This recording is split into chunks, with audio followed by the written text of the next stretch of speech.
de la presentación que haga Rafael, nuestro profesor de la escuela, don Sebastián Flores Díaz, que algunos ya lo conocen, y para los que no lo conocen, Sebastián es abogado, licenciado en Ciencias Jurídicas y Sociales de la Universidad de Chile, ¿ya? Es candidato a magíster en Derecho. Soy magíster, eso sí. Sí, actualización.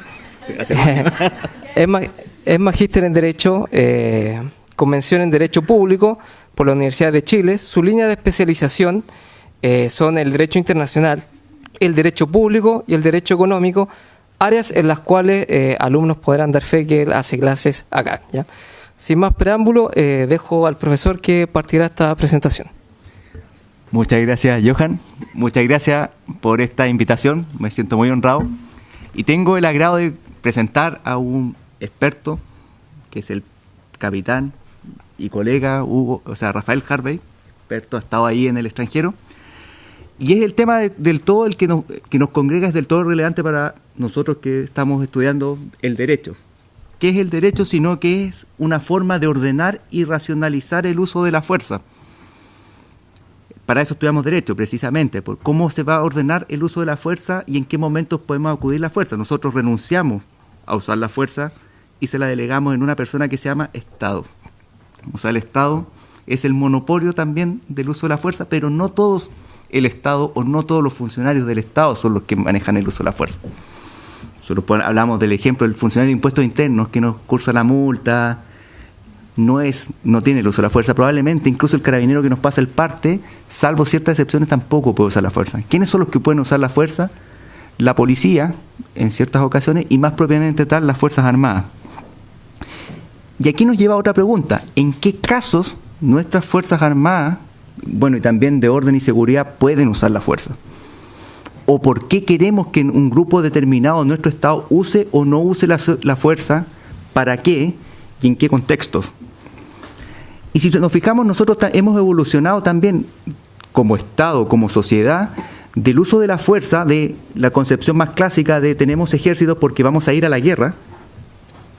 Para eso teníamos un ejército. ¿Y para qué existe un ejército? Bueno, para ganar la guerra en caso que nos agredan o tengamos que hacer, a tener otros usos de la fuerza, o otros usos del personal de las Fuerzas Armadas. Por ejemplo, contingencia. El año 2017 teníamos a nuestro ejército apagando un incendio. Probablemente si nosotros a nuestros abuelos o bisabuelos le viajáramos en el tiempo y le dijéramos, mire, ¿sabe qué? Los soldados de nuestro tiempo se dedican a apagar incendios, sería como raro. Entonces, si hacemos ese ejercicio, mire, ¿sabe qué hace el ejército? Bueno, entre otras cosas, apaga incendios y va a hacer operaciones de paz. Aquí lo estábamos conversando con Rafael, y es curioso, o sea, el ejército, las Fuerzas Armadas salen a operaciones de paz, a cuidar la paz. O sea, hemos cambiado este paradigma del uso de la fuerza. Y esta charla precisamente también tiene relación cómo se relaciona el uso de la fuerza en operaciones internacionales y su nexo con el uso de la fuerza que pueden tener nuestras Fuerzas Armadas, valga la redundancia, en el terreno nacional. ¿En qué caso podemos llamar a las Fuerzas Armadas? Bueno, tradicionalmente todo nos sale por default. En caso de guerra vamos a ocupar las Fuerzas Armadas. En caso de estado de sitio, o sea, conmoción interna, también van a salir las Fuerzas Armadas, pero también salen por catástrofes naturales, por desastre, por emergencia. Y eso nos va a también estar catalogando qué es lo que les vamos a permitir. La pregunta es ¿para qué? No es lo mismo que salga el ejército a defendernos de una eventual agresión, no sé, pues para no meternos en ningún forro que nos declare la guerra a Australia y tengamos una invasión australiana. No es lo mismo lo que va a poder hacer el ejército y las Fuerzas Armadas en ese caso que si tenemos un terremoto. O no es lo mismo que si nos mandamos operaciones de paz a Haití, lo que van a poder hacer, que si los mandamos a apagar un incendio. Dicho esto, no les doy más la lata, los dejo con el capitán y colega Rafael Harvey, que es mucho más entretenido que yo a exponer esta conferencia, que es mucho más interesante. Vamos a ver. ¿Se escucha bien? ¿Sí? Bueno, sobre la presentación, faltó actualización también a Johan. Comentarles que... Me galletearon mal. Vamos a ver si hizo el servicio militar o no. No, comentarles que yo soy capitán en servicio activo. Vine, digamos, sin uniforme para estar un poco más cómodo con ustedes. Camuflado, y claro, sí. Y bueno, sobre la experiencia en este tipo de operaciones, tuve la suerte de estar en Bosnia y Herzegovina el año 2007 durante 7 meses, en la frontera bosnio-croata, en el conflicto serbio-bosnio, como segundo comandante de un puesto de observación. Entonces, hay varias situaciones que quizás podríamos comentar. Y luego el año 2012, desde junio de 2012 a junio de 2013, un año en Haití, en la operación que estaba Chile allá también. Así que luego de eso, también algunas clases que tuve que hacer en Guatemala, Argentina, Honduras y otros países que podíamos intercambiar algunas experiencias con esos ejércitos. Vamos a ver qué tenemos sobre el título al frente. Primero, mi objetivo, aparte de poder dar a conocer algunas cosas y temas de las reglas del uso de la fuerza o reglas de enfrentamiento, dan a conocer algunos aspectos fundamentales de las normas del uso de la fuerza en una operación de paz. Y luego vamos a ver su comparación o similitud con los estados de excepción que son contingentes. Un poco del temario, vamos a ver una introducción. Esta presentación también tiene varios videos para no hacerla tan escrita y tan poco didáctica. También yo quiero ver si va saliendo alguna duda o alguien quiere aportar o acotar algo que lo puede hacer. Y en términos generales, decirles que este tema o del uso de la fuerza da para mucho tiempo. Nosotros lo vamos a ver en algo muy acotado, pero da para mucho. Hay miles de situaciones que se pueden dar en terreno, en una operación de paz o en un estado de excepción, que no vamos a poder ver todas ni asimilar todas acá. Así que ese es el temario. Vamos a ver algunas diferencias también entre las reglas del uso de la fuerza y Rules of Engagement, que es más que nada la sigla en inglés. Definiciones, en qué se basa la proporcionalidad y conclusiones. Vamos a ver algo para empezar.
Primero, romper el hielo, y segundo, intentar decir que el uso de la fuerza es mucho más complejo que algo ficticio, digamos, es algo real.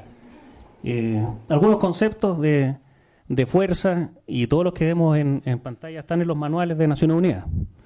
Existen conceptos como fuerza armada, que podemos deducir que tienen armamento. Vamos a ver qué tipo de armamento tienen. Una fuerza no armada, que quiere decir que no tienen armamento letal, que pueda producir la muerte. Y de ahí vienen los conceptos de fuerza letal, que es la fuerza que se autoriza a ocupar hasta producir la muerte.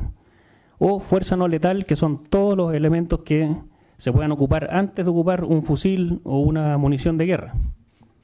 Que vamos a ver también cuáles pueden ser. Y una pequeña diferencia al inicio, que dentro del derecho internacional, poder dividirlo en, tal como saben ustedes, que la mayoría o son estudiantes o profesores. ¿No se escucha bien, o sí? ¿Sí? Ya, o sin micrófono. Ya. Ustedes ya pueden ver estas diferencias, o sea, derecho internacional público o derecho internacional privado. Dentro del público, que es solo para definirlo o verlo, que va a ser lo que vamos a tratar ahora, está el derecho internacional humanitario, el derecho internacional de los conflictos armados, y todo eso se rige por los convenios de Ginebra. Es decir, cuando hay operaciones de guerra, que es para lo que se ocupan los ejércitos, normalmente, se rigen por los convenios de Ginebra y sus protocolos adicionales. Eso más o menos lo genérico. Y nosotros lo que vamos a ver hoy día, que es operaciones de paz, están dentro de lo que los ejércitos han denominado operaciones militares distintas a la guerra. Ahí está la definición de las siglas que vemos arriba: Rules of Engagement, o reglas del uso de la fuerza, o reglas de enfrentamiento. Dice, conjunto de acciones con que una unidad armada se le permite ejercer un adecuado y permanente control sobre el desarrollo de los acontecimientos que puedan involucrar el uso de la fuerza. Bastante amplio el concepto como para dar alguna guía a los comandantes que puedan tener que ocupar la fuerza. Insisto, todo lo que estamos viendo está en el Manual de Operaciones de Paz de Naciones Unidas.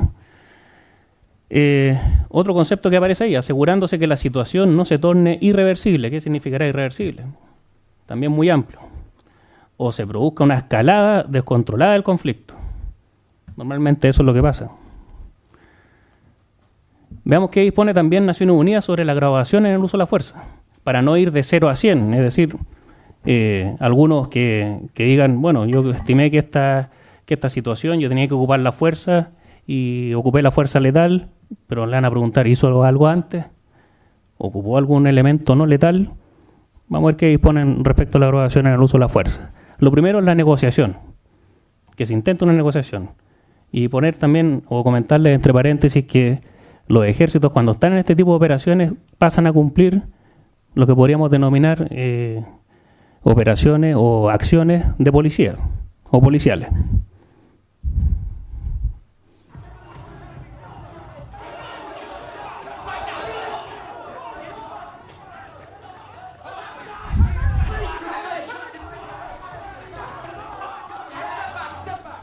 Leave it to me. Listen, please, step back. We must go through. Please, step back. May I just say a thing? Listen, I'm sorry, but there is no one on that side of the checkpoint. My wife and children. Trust me, the club is full. I can't let you in. Trust me, there is no one on that side of the checkpoint. Stand over. Diplomacy is just one of the qualities you need for a career as an army officer. Explore your potential. Bueno, ese era... Perdón.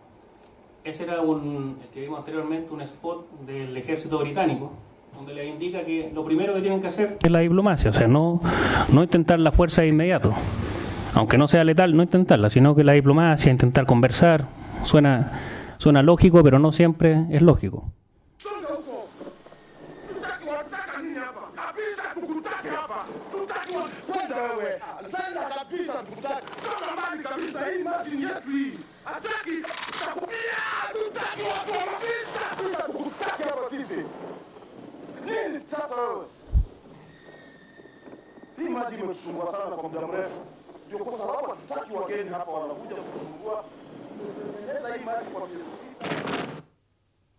También, otro spot del ejército británico, en donde lo que intenta graficar es un soldado británico intentando hablar con un local, así se le llama en las operaciones de paz a los que habitan el lugar que se está ocupando, el lugar que se está interviniendo, o el país.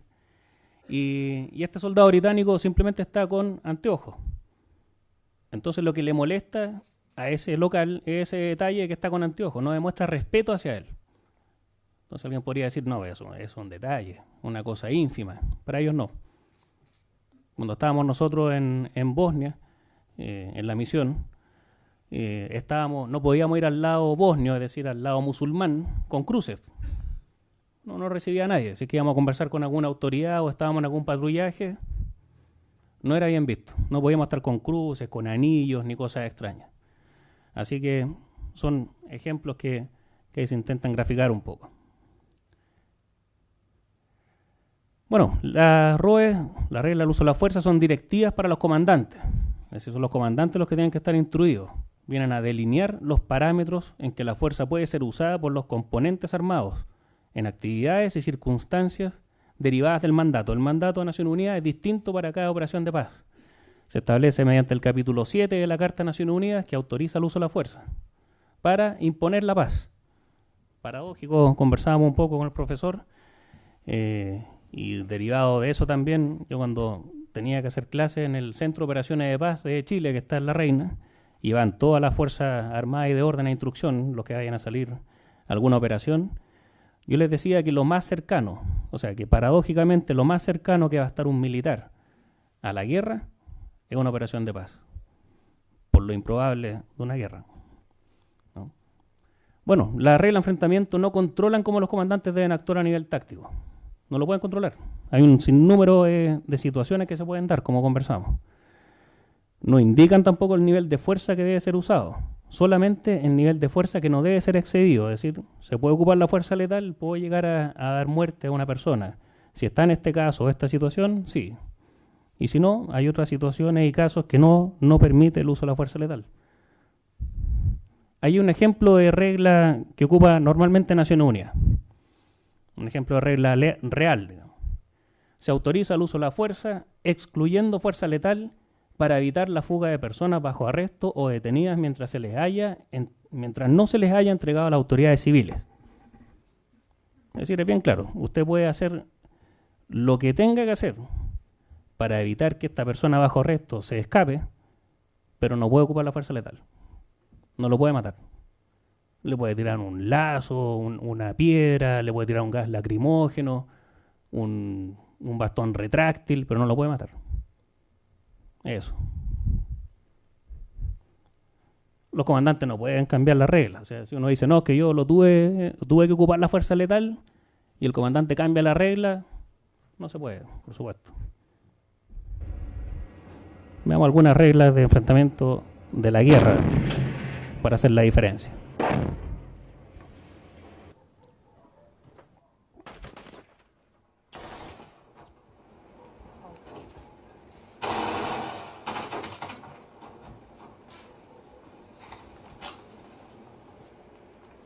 Bueno, ahí podemos ver un poco la diferencia y vamos a seguir viendo más detalles, pero dentro de las reglas de enfrentamiento de la guerra se puede abrir fuego contra cualquier objetivo militar, cualquiera. Quizás en esas breves imágenes algunos pudieron ver o pudieron ver que no había ninguna amenaza para quien está disparando, ninguna. Es decir, no le estaban apuntando con un arma, no estaba en peligro su vida, pero a lo que le estaba disparando era un objetivo militar. Era un combatiente del ejército distinto, profesor. Aquí vamos a hacer lo estábamos conversando. ¿Ustedes saben lo que es un objetivo militar? ¿Cuál es está definido? Y la gracia del objetivo militar es que ofrece una ventaja al enfrentamiento. Entonces también nosotros estamos en este terreno, el objetivo militar es un concepto también poroso. ¿Cómo lo determino? Una de las preguntas que nosotros solemos hacer para determinar qué es un objetivo militar, le decimos, bueno, hay un puente que le ofrece una ventaja estratégica al adversario y es el puente la única forma que tiene usted de llegar al hospital, que tienen los civiles para llegar a un hospital. Eso no es un objetivo militar. Probablemente si nosotros lo pensamos como civiles, no, pues. Es el puente que me comunica a la población civil con la población con su hospital. Pero si lo pensamos en términos militares, al ser un medio por el que se va a valer el adversario para atacarme, necesariamente pasa a ser un objetivo militar. Y eso explica ciertas conductas que para uno como civil no son apropiadas. Como cuando veíamos las imágenes de las intervenciones en Irak. ¿Por qué se le dispara a un hospital? Adelante. Gracias, profesor. Sí. Bien, aquí viene algo importante porque esto marca una diferencia en Naciones Unidas, en sus protocolos y en su reglamento. Hasta el año 2000, la regla de enfrentamiento que aplicaba para las Naciones Unidas y todos los que trabajaban en Naciones Unidas como observadores o en distintas misiones, indicaba que el único motivo legal, universalmente reconocido, para el uso de la fuerza era, o en ese minuto, la autodefensa, nada más. Vamos a ver algunos ejemplos de cómo empleó Naciones Unidas esta regla. En Ruanda, en 1994, 800.000 muertos bajo la protección de Naciones Unidas. bajo la protección. Es decir, en la guerra civil de Ruanda, cuando intervinieron en el país con el general Romeo Dallaire a cargo de la misión, no se alcanza a leer ahí la imagen, pero el general Romeo Dallaire, un general canadiense, escribe un libro sobre su experiencia en Ruanda. Y el libro se llama Estrechando manos con el diablo. Él indica en su libro que muchas veces llamaba a Naciones Unidas y pedía autorización para ocupar su armamento. Decía, se están matando los civiles, o la guerra civil está aquí afuera del cuartel, ya hay muertos, siguen matando a gente, ¿puedo ocupar mi armamento? Y le preguntaban, bueno, pero ¿le están disparando a usted?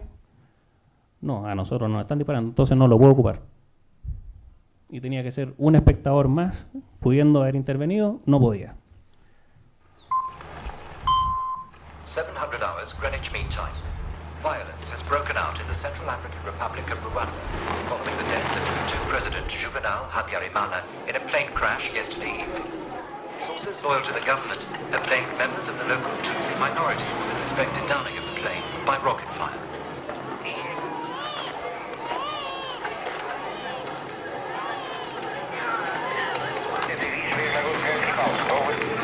My orders are not to allow this school to become a safe haven. But you're UN peacekeepers, Charles. Surely you're here to prevent bloodshed. Peacekeepers? No. Our mandate is very clear. We're here to monitor the peace between Hutu and Tutsi. That is all. Why did you bring all these guns? Our rules of engagement allow the use of weapons only in self-defense. In fact, to use the M2 machine gun, I must even obtain the approval of the Secretary General himself. No. Our mandate is not to enforce the peace, but to monitor it. I confess I can't understand the difference. Certainly these people would. Capitaine Delon, how do you view the situation now? Extremist Hutu elements are targeting the Tutsi minority and anyone who supports them. You know, there are people being killed right outside those gates. Yes. So why can't the UN stop this slaughter? We do not have a mandate for that. We can only fire if fired upon. The parameters of our operation are very clear. Some people are starting to call this a genocide. Would you call it that? Because you know that if this is a genocide, you are obligated to intervene. Stop the camera, please. Stop it now! What's going on here is not my choice, okay? Being here and doing nothing is also not my choice. I'm a military commander with a mandate to observe. I can do no more. But you're the UN, surely. But I'm not the Security Council. They make our mandate. Why don't you call New York and get it changed? Because let me tell you, we have tried. And please, let me know how far you get.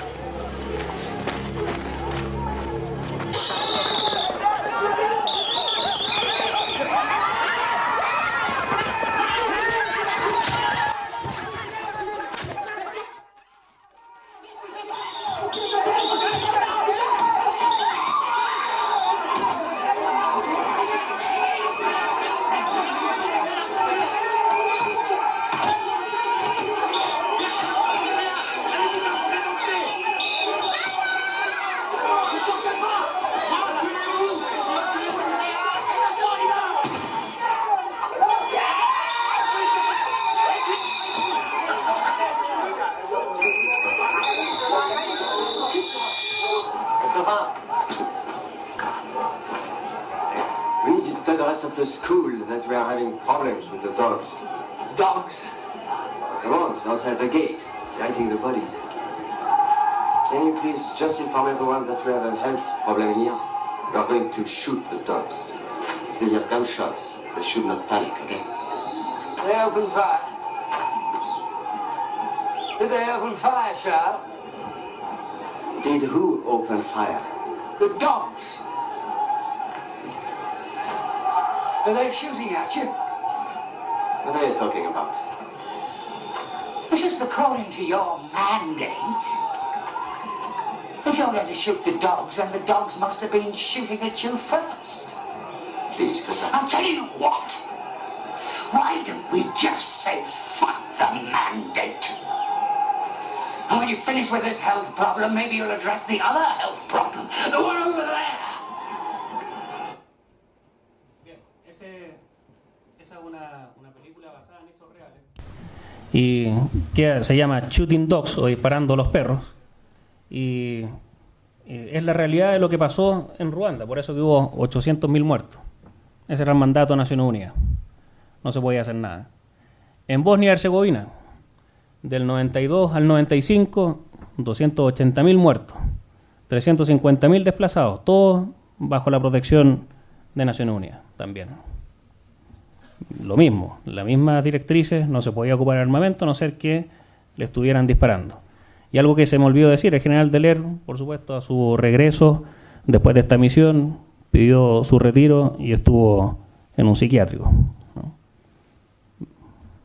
Vemos qué pasa, algo de Bosnia, qué pasó en ese año, 94. Déjenme decirles, como comandante en jefe de las fuerzas que responden al llamamiento de la ONU, que hemos hecho exactamente lo que se nos pedía, y de un modo profesional. Los serbios avanzan. Los últimos puestos de observación caen. Srebrenica se hunde en el pánico. El corresponsal de la televisión bosnia, Nino Kapčić, lanza un último mensaje por radio. ¿Podría alguien en el mundo venir a ver la tragedia que está sucediendo en Srebrenica? Es un crimen inaudito. La población bosnia está pereciendo. ¿Quién está detrás de todo esto? ¿Akashi? ¿Butros Butros Gali? ¿Alguien más? Eso ya no tiene importancia para Srebrenica. Nino Kapčić morirá asesinado en Srebrenica. Tras consultar a Akashi, el general Janvier firma la solicitud a las 12:05. Los aviones despegan de Italia a las 12:06. Se supone que llegarán a Srebrenica a las 13:45, pero lo harán a las 14:30. Más de 6 horas después de la primera solicitud de ese 11 de julio y 6 días después de la primera solicitud de apoyo aéreo del puesto de observación Foxtrot. 14 horas 40 minutos. 2 aviones F-16 holandeses sobrevuelan Srebrenica. El primero suelta una bomba sobre un tanque serbio. El segundo apunta a posiciones serbias sobre las colinas. 15 horas. 2 F-16 americanos intentan sin éxito encontrar su objetivo. En caso de apoyo aéreo cercano, es esencial que alguien guíe desde el suelo a los aviones, pero en la desbandada general los especialistas se han retirado. A esas alturas, más de 20.000 refugiados se dirigen a la base de Potokari para ponerse bajo protección de los cascos azules holandeses, que están completamente desbordados.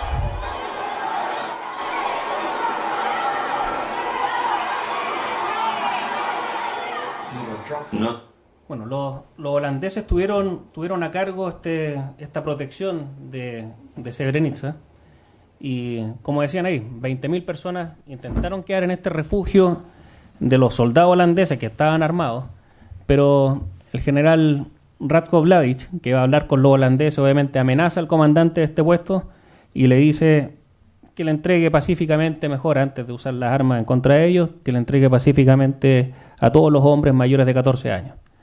Se los entregó, alrededor de 7.000 hombres, se los llevó a todos aquel día en la tarde del año 94, los llevó 10 kilómetros más allá y los mató a todos. Cuando uno va a Srebrenica, yo estuve allá, hay un memorial para los 7.000 hombres que murieron en una tarde, 7.000. Y la verdad es que los mataban y economizaban munición los serbios, porque ponían a uno tras de otro, es decir, tres hombres hacia atrás, y ocupaban, alínese ahí, póngase más a la derecha, a la izquierda, y ocupaban un solo tiro para 3, digamos, para economía, ¿no? Así que Yolanda no pudo hacer nada.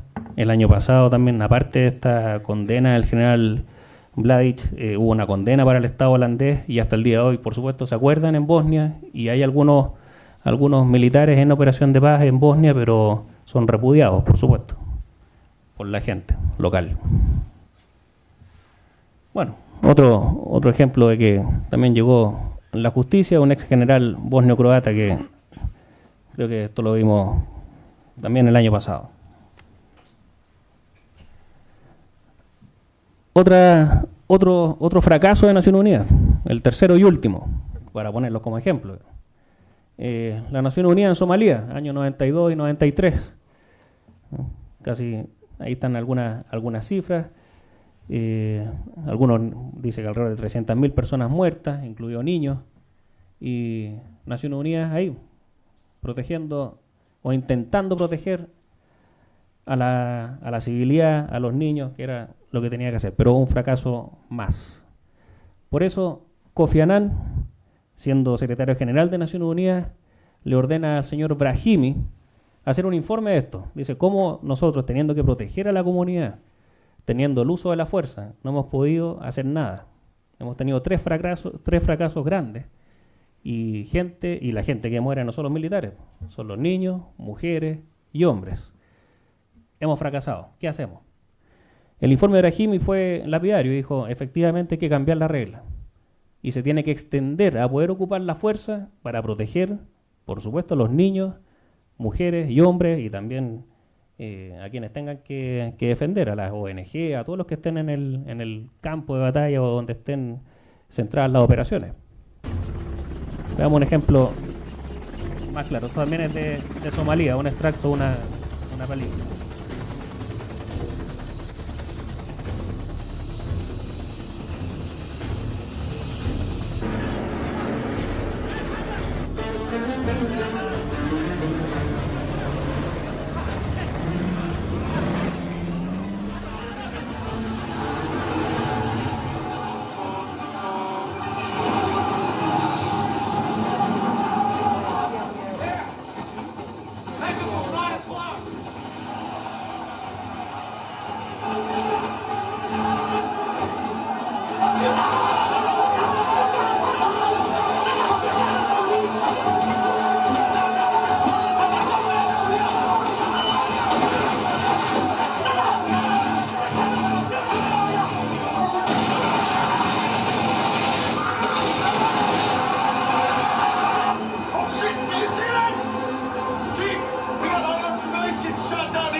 También basado en hechos reales, en Somalia, no podían intervenir porque era jurisdicción de Naciones Unidas. No se podía intervenir. Por eso Estados Unidos no pudo hacer nada dentro de muchas matanzas de ese tipo, de gente que intentaba obtener comida y era masacrada por delincuentes que se apropiaban indebidamente de estos cargamentos y víveres.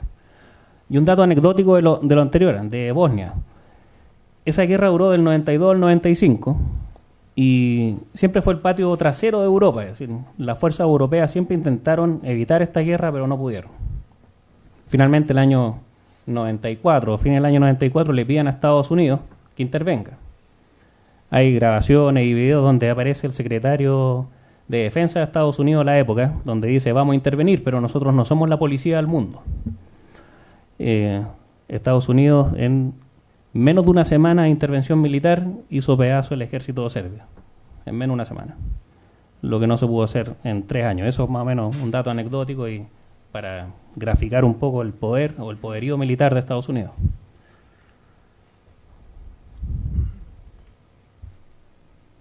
Bueno, luego el informe de Brahimi, obviamente esta tripulación sí podría haber hecho uso de la fuerza y haber intentado ocupar la fuerza letal contra este delincuente. Y obviamente se mantienen a veces en reserva estas reglas del uso de la fuerza, porque claramente lo que dice la experiencia o los hechos reales es que muchas veces quienes están en estas posiciones de delincuentes o en este tipo de como los malos, digamos, los bandos malos, saben las reglas del uso de la fuerza. Es decir, aquí vemos graficado que él sabía que no le podían disparar, lo tenía muy claro. Aquí hay un ejemplo real también de cuáles eran las reglas del uso de la fuerza que se ocupaban en Haití hasta el año 2016. Y, por ejemplo, se autoriza el uso de la fuerza, incluyendo fuerza letal, para la autodefensa o defender a otro personal de Naciones Unidas contra actos o intentos hostiles. Vamos a ver cuál es la diferencia también de actos e intentos hostiles. Y también la segunda, que es importante verla, incluyendo fuerza letal para defender a personal internacional contra actos o intentos de actos hostiles. Así que, bueno, no vale la pena leerlas todas, pero sí, por lo menos incluye la fuerza letal para... ¿Esta es la cartilla que andan trayendo acá en el bolsillo, no? Sí, sí lo sabe. Fíjense en esta cartilla, porque cuando tenemos personal de misiones de paz, con esta cartilla va nuestro personal y la lleva en el bolsillo. Ahora, ¿cuál es el problema? Que yo veo así desde el punto de vista práctico. Mandamos a nuestro soldado que tiene que tomar una decisión probablemente en menos de cuántos segundos y tiene que acordarse de esta cartilla.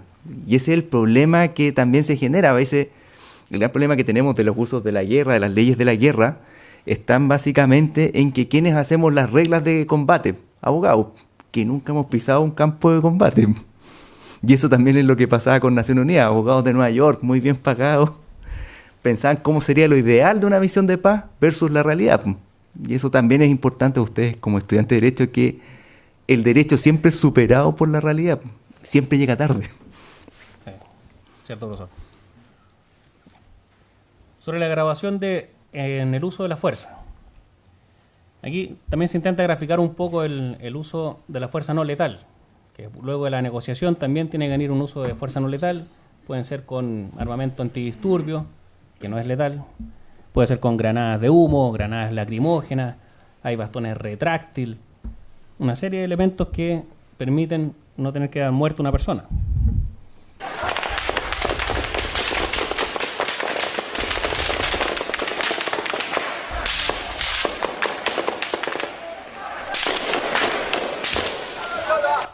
Es un ejemplo real del año 2010 del Batallón Chile en Haití, en una protesta donde se dieron la obligación de lanzar algunas granadas lacrimógenas, arrancando ahí algunos locales o haitianos.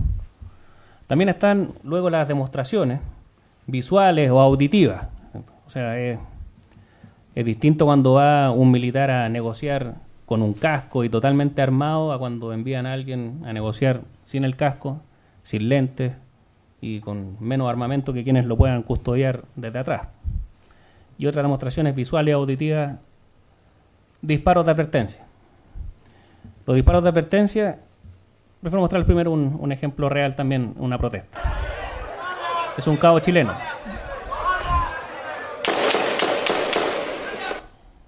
Listo. Esos disparos de advertencia los hizo al aire.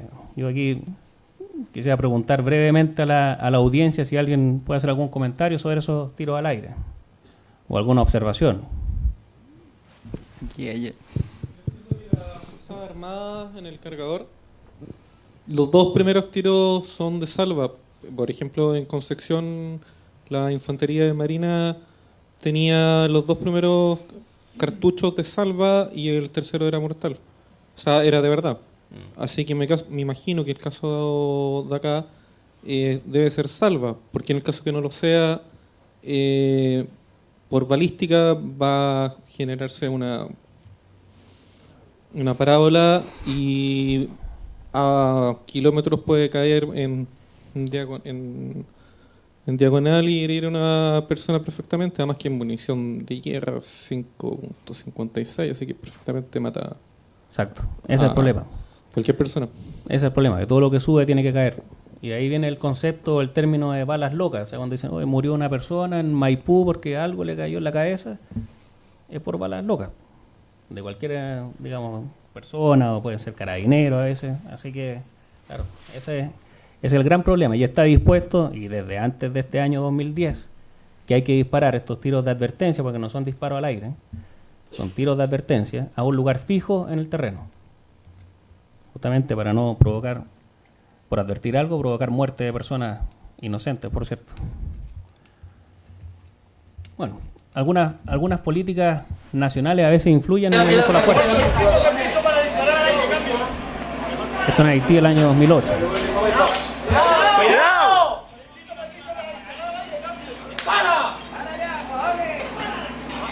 ¡Dispara! Permiso para disparar ahí, que cambio. ¡Cuidado! ¡Dispara! ¡Dispara!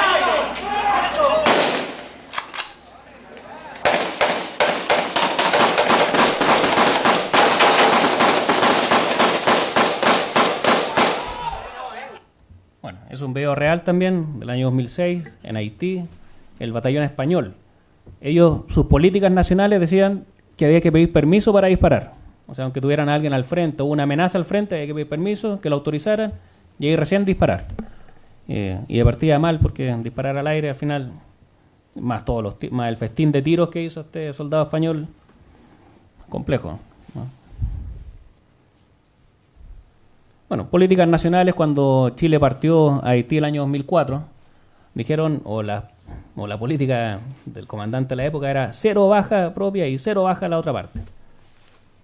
Siempre estas operaciones tienen un riesgo, algo puede pasar, algo hay que asumir a veces. Pero esa era la consigna, una operación baja 0, ¿no? Ahí está la resolución, mediante la cual fue Chile parte de esta misión de imposición de paz al principio con Canadá, Estados Unidos, Francia, cuando lo decretó la presidenta de la época, y así hubo problemas. Un infante marina herido, una pedrada en un cabo de ejército, soldados chilenos repelen ataques. En Haití, un muerto. Esto fue en una protesta en que un cabo a 200 metros le decía al investigador, mi capitán, yo vi que un haitiano a 200 metros sacó un arma, estoy seguro que sacó una pistola, por eso que yo disparé de frente, y yo creo que ni en las lecciones de tiro le fue tan bien a este cabo, pero le dio, pero seco en la 100, pero en medio de la frente, en medio. Y nunca se encontró la pistola, por supuesto. Y en Haití no hay cámara, no hay nada, todo tierra, ¿no? De hecho fue 2 veces a Haití el cabo. La operación baja 0 es imposible. Otra noticia también, un militar chileno muerto. Y ese es parte del informe que hubo que hacer para Naciones Unidas cuando el cabo en una protesta mató a un haitiano, ¿no? Algunas definiciones. Sobre el daño, Naciones Unidas lo define como la pérdida incidental de vida de civiles, lesiones o daños a la propiedad privada que no son parte de un objetivo autorizado. También compleja la definición y muy amplia, ¿no?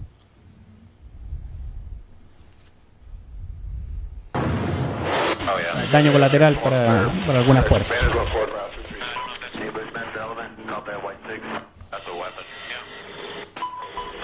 Este es un video real también.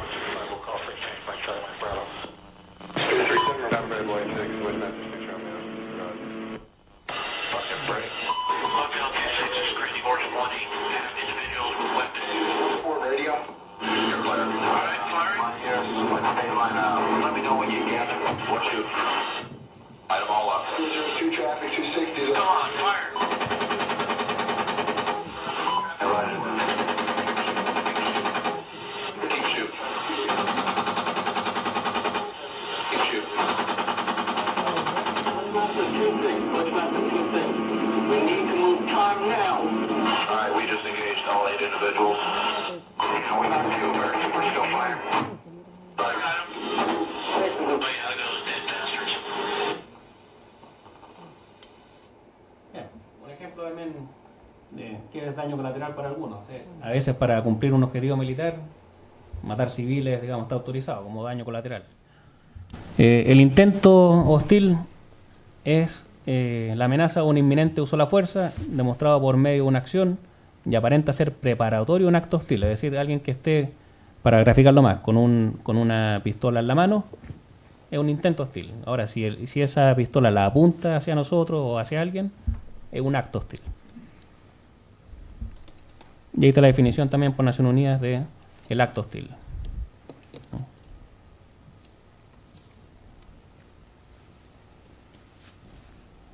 una regla de enfrentamiento que permite el uso de la fuerza letal, ¿no? Eso lo vimos. Por ejemplo, ahí está, esto también es un video real en una operación en Irak. Hay un local apuntando con un lanzacohetes. Eso es definitivamente un acto hostil. Definitivamente. Está apuntando a algunas tropas que están al frente de él.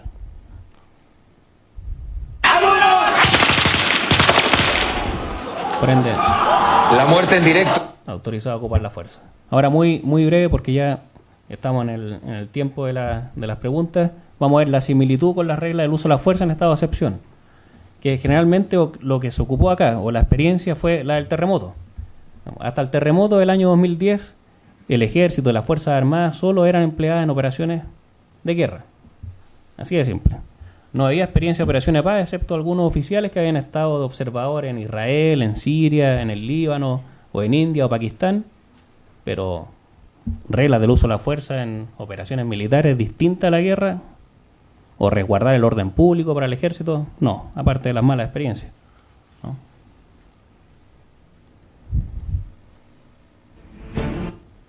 Eso no alcanzamos a ver.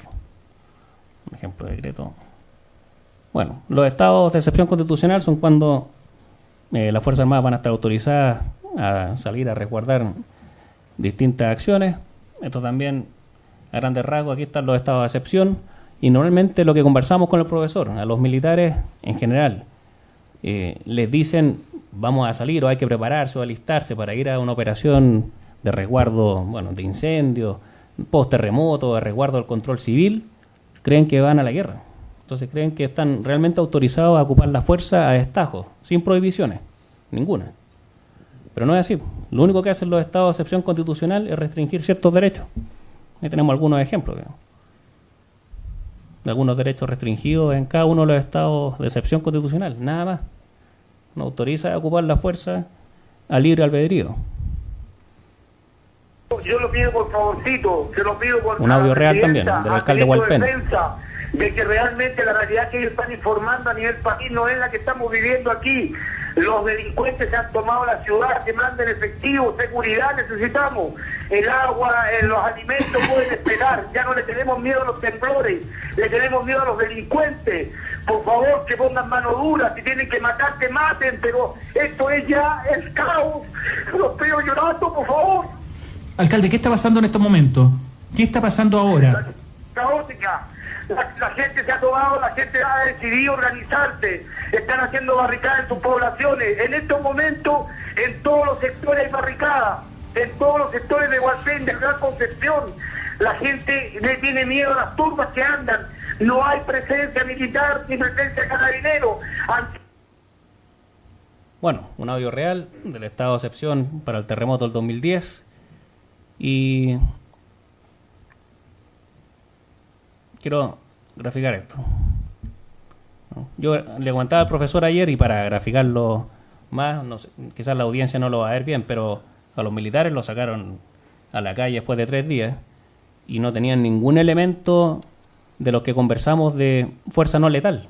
Ninguno, porque no existen en el ejército. O a la fecha no existían. O sea, hablar de un bastón retráctil, hablar de gas lacrimógeno, nada. Y salían con esta munición, que es 7.62. No, esa es. Y la de carabineros, que resguarda el orden público, es esta, ¿no? Para que comparemos un poco. Entonces, de primera fuente se ha sabido, digamos, hemos sabido en el ejército que en la época, el año 2010, la presidenta le pregunta al comandante en jefe, le dice, general, mire, ¿están listos para salir el día 1? Por supuesto, le dijo, cuando usted diga, listo, esperemos un poco. Al segundo día le dice, ¿y tienen cascos blancos para que no sea tan impactante para la gente, no recordar algunos tiempos de antaño? Dijo, no tenemos casco blanco. Bueno, esperemos un poco. Y al tercer día le dijo, bueno, salgan. Y ahí recién, bueno, presentaron, al parecer, las Fuerzas Armadas un documento de que no se hacían responsables porque no tenían entrenamiento para tratar con gente, para resguardar el orden público, para cumplir funciones policiales. No existía la instrucción. Así que se salió con lo que había, ¿no? toque de queda en Concepción. Ahí vemos todas las armas que ustedes pueden ver en las imágenes o que vieron, están con esa munición que yo intento graficarles, para que vean la diferencia, digamos. O sea, la munición de Carabineros, que es la que se ve ahí, la más pequeña, 9 milímetros, puede dar muerte a alguien eventualmente, puede causarle una herida grave, pero la otra de Ejército no voy a contar la experiencia. Este es un video real también. 2 soldados chilenos, 2 cabos, con fusiles con la munición que les comenté, con un delincuente que se robó un celular.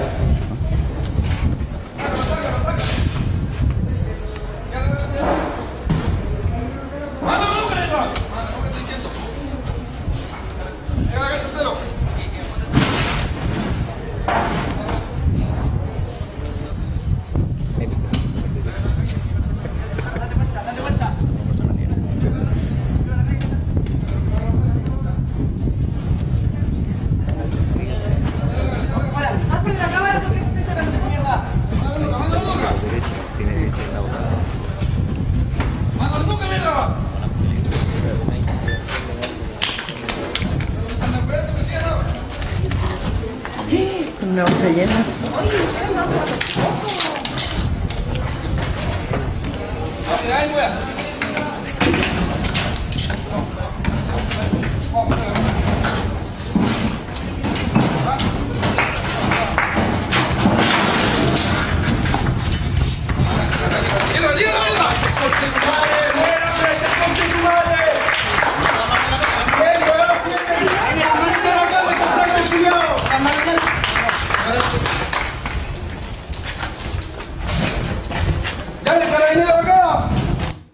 Bueno, fácilmente con la euforia y la adrenalina del momento y con la poca experiencia de esos cabos que andaban con esa munición grande que pueden ver, que tenían 1 año y medio de servicio los dos, se le podría haber escapado un tiro o haber visto otras imágenes distintas a esta.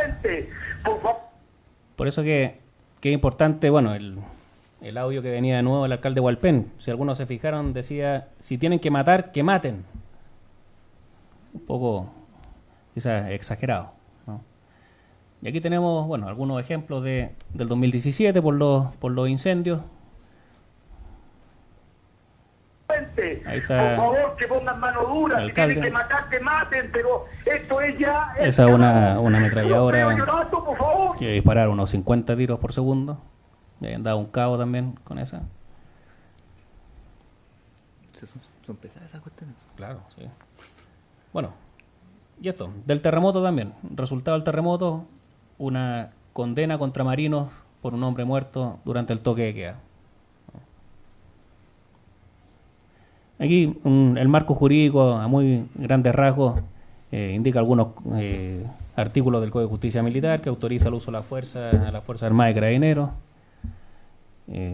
También el Código de Justicia Militar, 405, 410, 11, 12, para no verlo en detalle. Y lo principal, por lo que seguía, por ejemplo, Carabineros en el uso de la fuerza a diario, es si se cumplen los requisitos del artículo 10, desde su numeral 4 al 7º. Después lo pueden ver en detalle, pero esos son los requisitos que va a revisar la autoridad que tenga que revisar el actuar de Carabineros, por ejemplo. Y yo he sostenido en el Ejército, en la división doctrina donde estoy ahora, en que a nosotros nos va a regir eso. No la regla del uso de la fuerza que podamos haber traído de Naciones Unidas, ni alguna experiencia, no. El Código Penal. Así de simple. Para terminar, la proporcionalidad en el uso de la fuerza solo va a estar regida, por ejemplo, está para las Naciones Unidas en el efecto. Es decir, si yo creo que el efecto de que un local o alguien me vaya a tirar una piedra y me pueda dar muerte, o me pueda causar la muerte a mí, yo puedo usar la fuerza letal, le puedo disparar. Está basada en el efecto, nada más, en lo que estima alguien. Eso para Naciones Unidas. Para Chile, digamos, está dada en el medio empleado. Es decir, un carabinero, si le tira una piedra a un alumno a un colegio, él no le puede disparar. Entonces, pasan a ser, la conclusión es que pasa a ser mucho más permisiva, al parecer, la de Naciones Unidas. Y conceptos que hay que tener en cuenta para el uso de la fuerza, dentro de los procedimientos que indica Naciones Unidas: la magnitud, que sea una respuesta graduada; la duración, hasta que cesa la amenaza; y la intensidad, no más allá de lo necesario. Lo mismo, proporcionalidad dada por el efecto y que pueda provocar la muerte o grave daño y ante actos hostiles. Listo. Estoy con un niño en Haití. Yo soy el de la derecha. Eso es. Bueno, le damos un gran aplauso a los expositores. Y si alguien tiene alguna consulta o duda, lo puede hacer en este momento. Vamos a abrir una pequeña ronda de preguntas. ¿Alguien tiene alguna pregunta? Sí. Acá, don... Allá le van a traer el micrófono. Profesor, buenas tardes. Una consulta. ¿Cómo le diría la justicia en el caso, por el ejemplo que dio usted, de determinar quién es un enemigo, por decirlo así, dado que en la mayor parte de las contingencias que ocurren a nivel mundial se da contra ejércitos no regulares, por decirlo así? ¿Cómo le diría la justicia en el caso, por ejemplo, del cabo que mató a la persona esta que dijo que había sacado un arma? Entonces, yo sé que para el ejército regular es una dificultad el determinar cuáles son objetivos militares si es que no hay un estudio de insurgencia, contrainsurgencia, pero y ellos tienen que tomar una decisión estando en terreno. Pero esa es mi consulta. ¿Cómo lo ve la justicia? Y por otro lado, si ellos son investigados por la ONU o por la Justicia Militar de Chile. Sí, en ese caso del cabo Zúñiga, lo único que se hizo fue una investigación de Naciones Unidas, interna. Y lo único que tuvo que acreditar fue que hubo efectivamente una manifestación, más 2 testigos, que eran los 2 amigos de al lado, los 2 cabos, de que sí, efectivamente parece que tenía una pistola, y nada más. Así de simple. Y lamentablemente, como sea otro factor de que como son familias de escasos recursos y vulnerables en Haití, nadie tiene la posibilidad de seguir alegando o reclamando algo. Nada. Ahora, yo creo que ese caso hubiese pasado a un juez de garantía chileno, lo condena.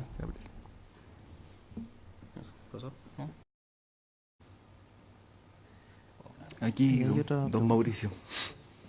Profesor, buenas noches. Quería preguntarle, con respecto a lo que mencionaba usted o sea, lo que nos comentaba, que las medidas de parte del ejército de mitigación de la ciudadanía en cuanto al estado de sitio, si se han perfeccionado las acciones con respecto al tipo de bala, por ejemplo, a la actitud, si se han tomado medidas para corregir esas medidas que eran un poco extremas. Sí, pero circunstanciales porque solo derivado de la experiencia del terremoto se han tomado medidas de que el ejército ya va a tener que apuntarse y orientarse a estas operaciones militares distintas a la guerra. Por eso se ha normado la instrucción, se ha visto de que tienen que haber advertencias, ¿cierto? Que hay que ocupar fuerza no letal, se han comprado elementos no letales, así que están mejor preparados que el 2010, mucho mejor. Sí.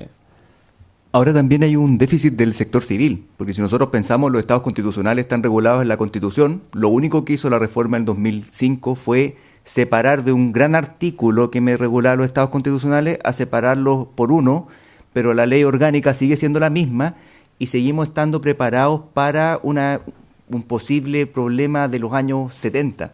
Y si se fijan bien, por ejemplo, el Estado de Asamblea yo puedo restringir derechos como de información, pero con el celular, aunque el presidente me diga que restringió mi libertad de información, yo puedo igual enterarme de lo que está pasando. Entonces eso también es un déficit del sector civil respecto de para qué tenemos Fuerzas Armadas y para qué las vamos a usar.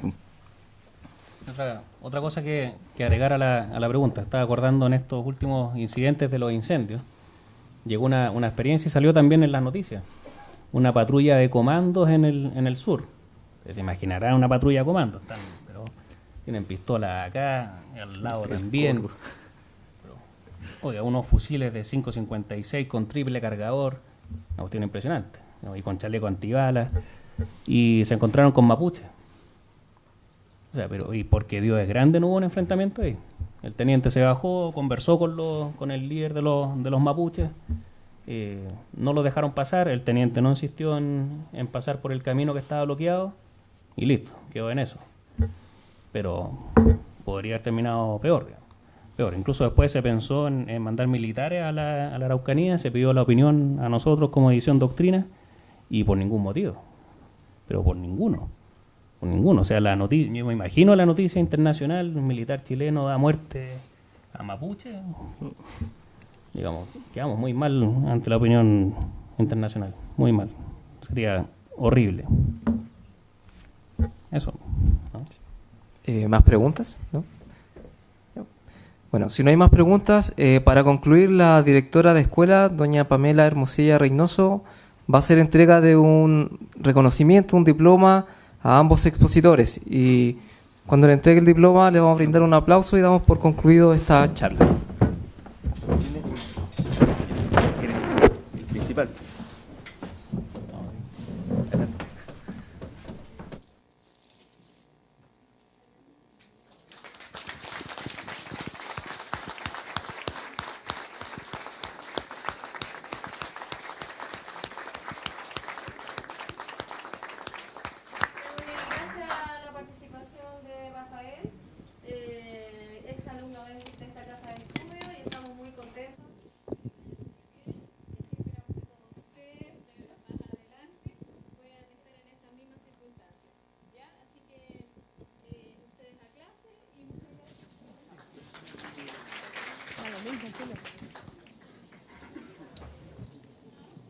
Ya, igual, chao.